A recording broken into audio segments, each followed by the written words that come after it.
Hey guys, and welcome back to this channel. In this video I'll be showing you guys how you can basically change the facial expression you have on your photos in CapCut. Super simple. You're just going to select your photo, go to style again, and you're going to select expressions.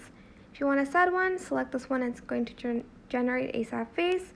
They have this dimple laugh, and I know sometimes it's not going to make it look like you, but that's because it's just how it is. They have this chuckle smile. I like this one. Still looks like Jihan, I think. They have this poker face one, and they have this smile face one, which doesn't make it really look like her. So this is the before, and I actually like this one because it still looks like her.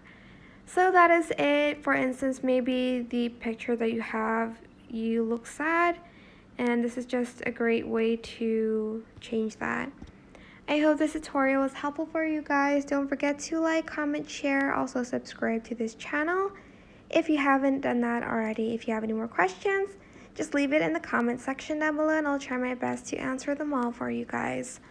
If you found this video helpful, please click the thanks button above the description box down below. Thank you so much for watching. Goodbye.